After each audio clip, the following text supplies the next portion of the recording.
When someone is swayed without knowing why to one side of a question, can this be anything else but the effect of prejudice, which never fails to attend old and rooted notions? Hey folks, this is Dan Lapel from New Focus Recordings. So excited to be joined by Kate Soper, whose album The Understanding of All Things comes out on March 4th with a couple collaborative pieces with Sam Pluta. Hey Kate, how you doing? Hey, good. Good. How are you? Thanks for hopping on Zoom. I'm fine. Yeah. Well, let's jump right in. It's a really great album. Uh, Very exciting sort of level of, I don't know, philosophical inquiry going on here. And I've always felt that you, uh, for me, like an identifier to a sort of Kate Soper piece is this animation of text that I think you have really cultivated, like a unique way of sort of blurring the boundaries between text and music, and using sort of musical parameters to sort of sculpt the text. But this seems to take it one step further, if I'm understanding your intentions right, and I may not be.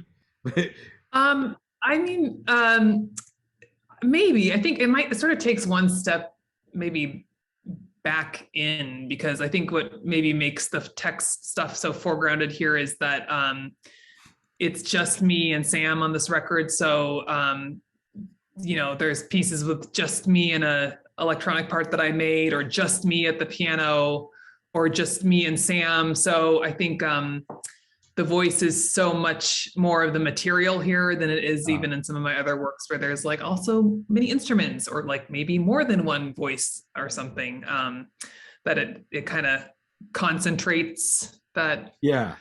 sort of Oh, no, obsessive definitely. I guess what I around work. meant, I should have clarified what I meant by taking it one step further.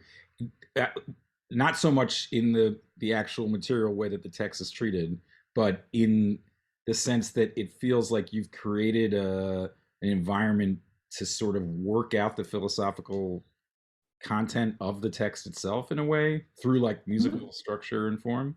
I don't know. Maybe Yeah. that's yeah. Yeah, I love that. I mean, I think I've tried to do that in other works too, like, Okay, It's cool. a Dixit, or, Yeah, yeah. but yes, I accept that as a Nice. description Okay, of cool. my I intention. haven't totally shot my arrow in the wrong direction.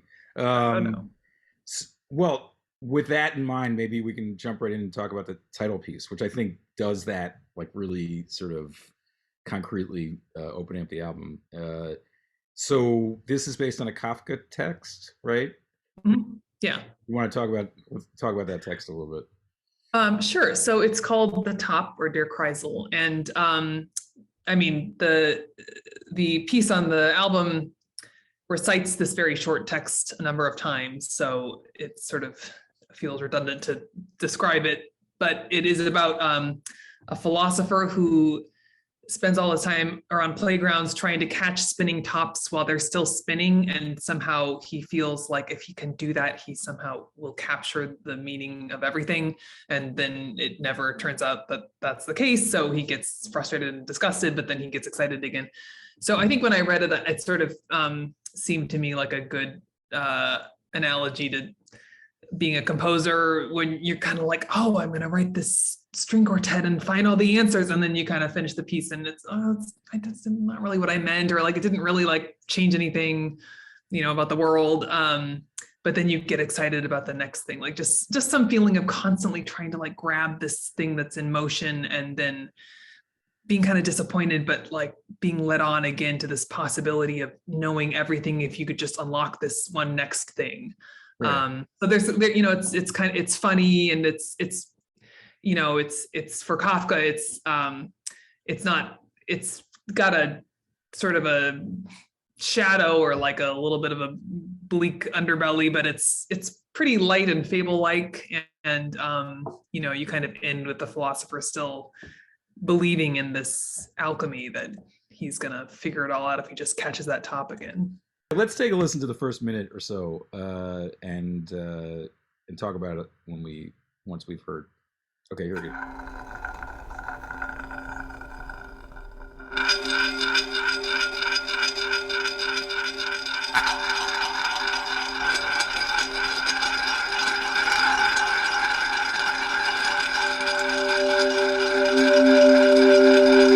Once there was a philosopher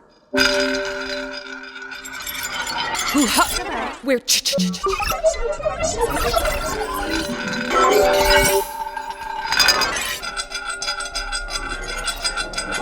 and whenever he with a spinning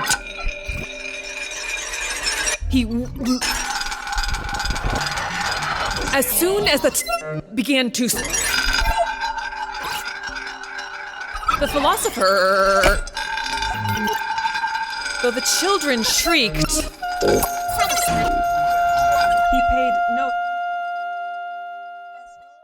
Great. So I think this fourth wall type of breaking happens a bit in the big centerpiece, the fragments of Parmenides.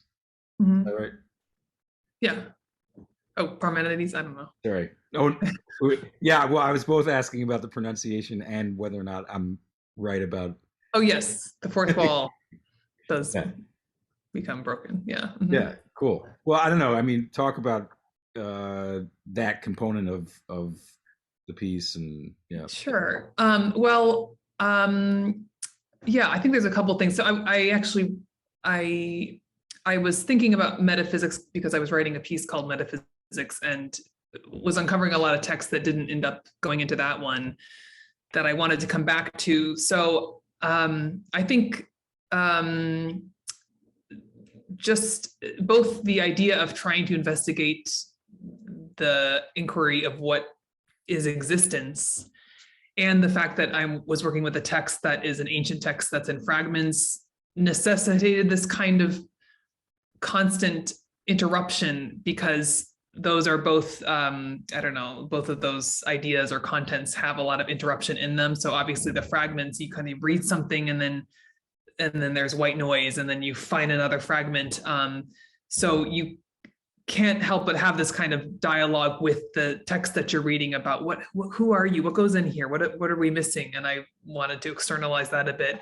And then I think just in general, metaphysical investigations, just like, what does it all mean? It's, it's a question you just like ask yourself and you ask people in a room, and having that spirit of questioning and kind of like incorporating or implicating everybody else in this questioning just sort of felt like what I wanted to do from my position sitting at the piano, and just sort of felt like it had to go into this piece somehow. Yeah, no, it works great, and it's interesting to me to hear it. I mean, some of the things you're saying are things that you might hear someone saying if they were just giving a talk or a lecture, right? But it's in the context of a composition.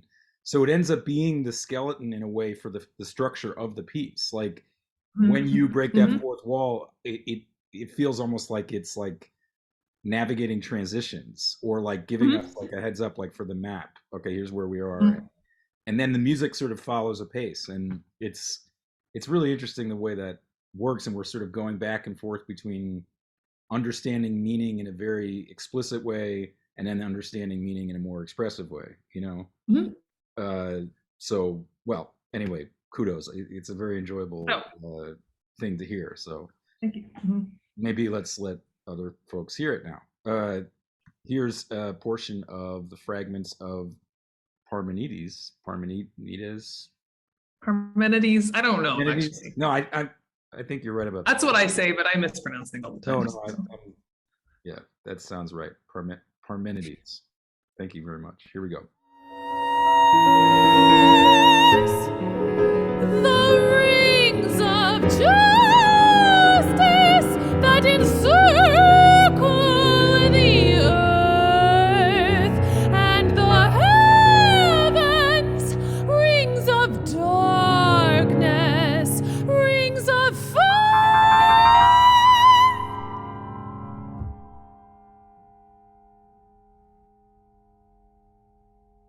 All of that comes from part 2 of the poem, The Way of Seeming. It's in part 1 that the goddess tells us the truth. Nothing that we perceive with our senses is real.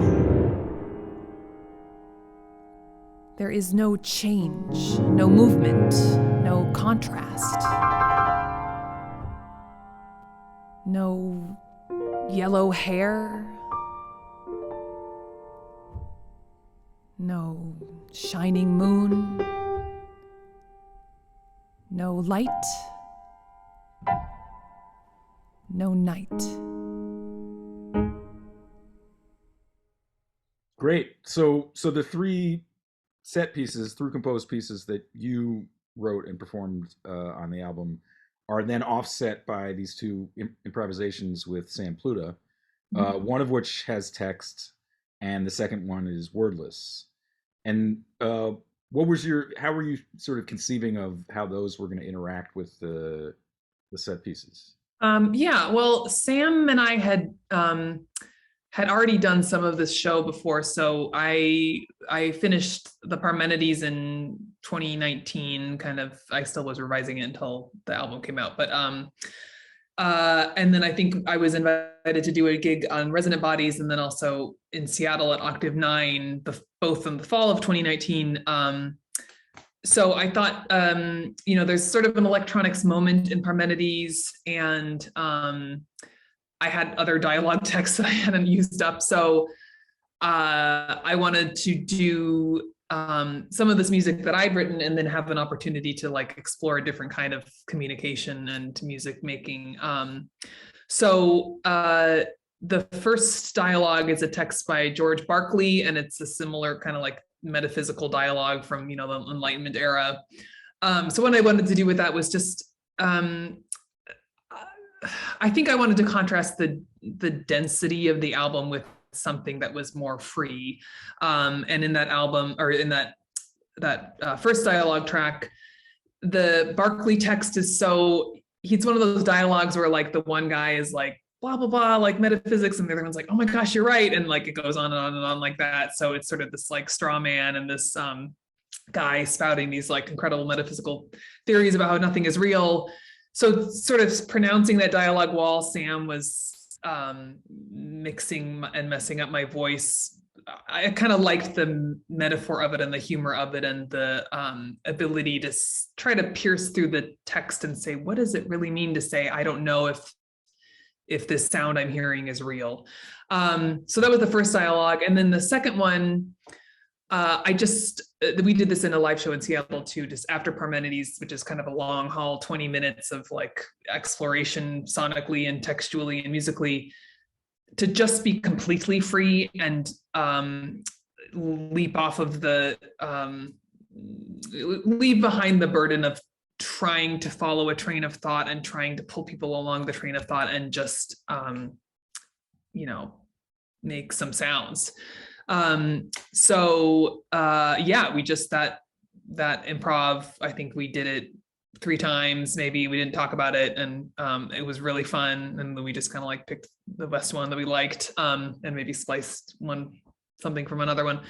But yeah, I think it lets the album breathe a little, and it also still is voice, and it still does seem to be saying something, but it's just a different kind of language and a different way of exploring the idea of metaphysics and also the idea of dialogue and communication. Right. Yeah. I mean, I think I mapped something onto it, and I do this all the time, a lot of when I end up writing copy for these albums. And it wasn't necessarily intentional, but I think it's still pretty cool. Which is that I felt that the second dialogue really went into, first of all, it seemed to borrow a certain amount of texture from the parts of the first dialogue that sort of went off the rails a little bit.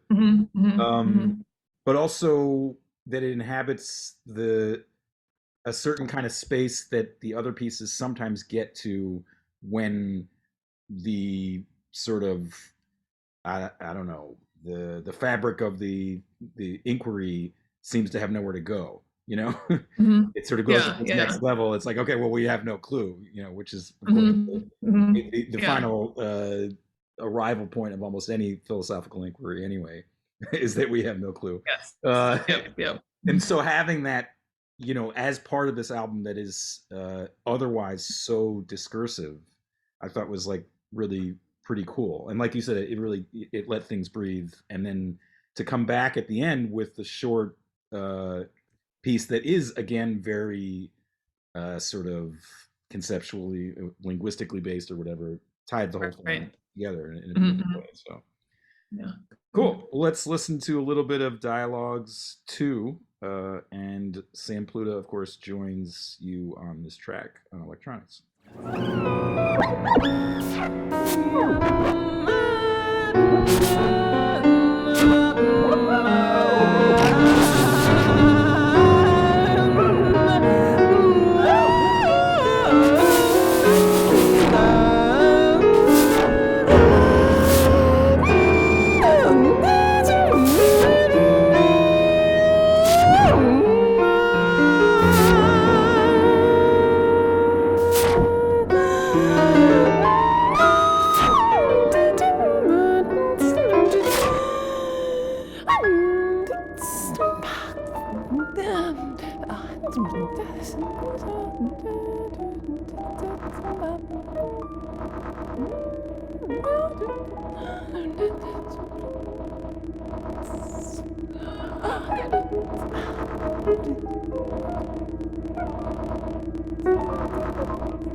Great. Well, this was fun to chat about the album a bit more and to hear your thoughts on it. Let's not forget to shout out some key folks. Sam Pluta recorded the entire record at Sweeney Concert Hall at Smith College, and also mixed it, and Ryan Struber did the mastering. Talk about this cover image that's behind me, and I'll try to move out of the way. Oh, sure. Yeah. And it's a little blurry, but Yeah, of course. I don't know if I have a copy, but so this is a piece by Toby Sisson, who is a artist based in Providence, and it's called River Stories. And I don't know if you can see the whole thing, but she does amazing work. And this one, just the way the sort of like illegible text that's kind of on this weird golden horizon, and then there's this kind of ocean beneath, and this strange, like sort of, it's not menacing, but it's just this sort of like black cloud.